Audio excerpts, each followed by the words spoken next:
Welcome back. Well, the Prime Minister is over in the US. He has announced, and it's been announced here in Australia as well, a new partnership with Microsoft, an extra $5 billion to be invested in Australia. It's about multiple things, a cyber shield, amongst other things, and also training up the next generation of technology workers. Joining me now is Industry Minister Ed Husic. Thanks for your time. How transformative is this amount in terms of current investment in Australia and how much it's boosted by?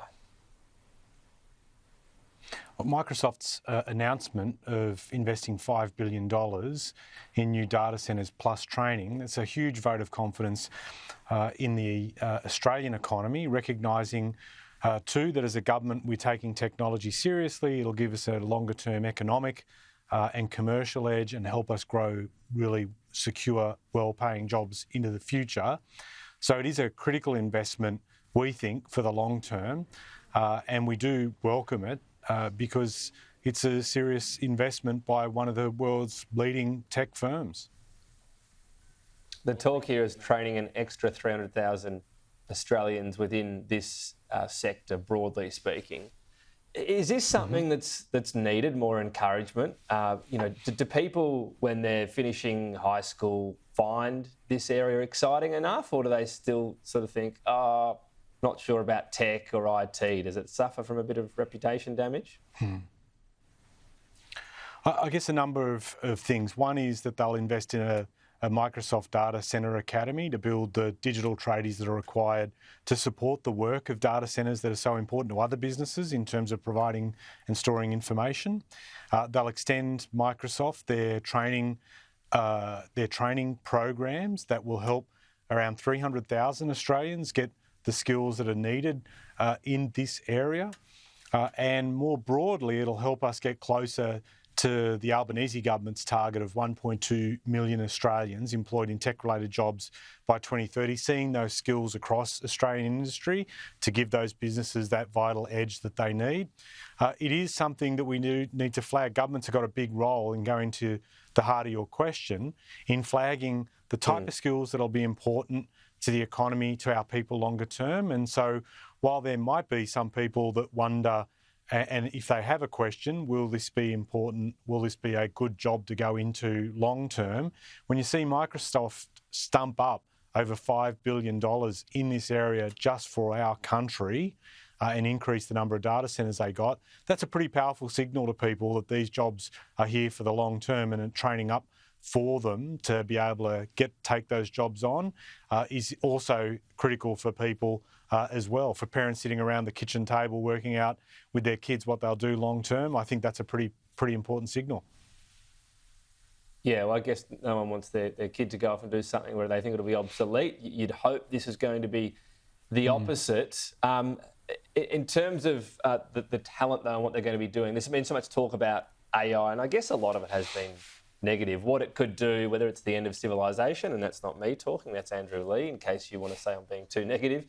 What about the pros? Do you tell people, what are specific exciting elements about artificial intelligence that you might be telling the workers of tomorrow? I think getting the balance right when it comes to artificial intelligence is really important. People have focused on the risk, but the other thing that it's been able to do is crunch through large amounts of data really quickly and accurately to help businesses work out how to get things done better. And that's really important for businesses long term to survive and to create jobs. And so what we're talking about here is Microsoft investing in nearly 10 new data centres in Australia, making sure that they've got the people that can help run those centres, so investing in their development of their skills, as I call it, the data tradies that are really important, working with TAFE. This investment teams up with TAFE, both here and in New South Wales and eventually Victoria as well, to build up those skills. And being able to show other businesses too, by having those data centres available, by using cloud computing and using artificial intelligence within it, will help make, and this is why I say it'll help Australian businesses sharpen their edge, do things smarter, quicker, better, more cost effectively, that's going to be important for them long term. And stronger businesses mean that they can hold on to jobs and grow them. So it's a really important message to send to the broader Australian economy. Why we're investing so much in it is about making sure that we've got a really healthy economy in the long term, not just for people today, but for the kids that will follow us in those jobs. Just briefly, I know a lot of families that haven't had a kid before go to university sort of can think of it as a bit daunting. When you say, it's the tradies, digital tradies, is this a bit of a shortcut to getting a good white-collar job? You won't have to go to uni for 4 or 5 years or something, and this is a way to get into the workforce earlier? I guess there's a mix of things.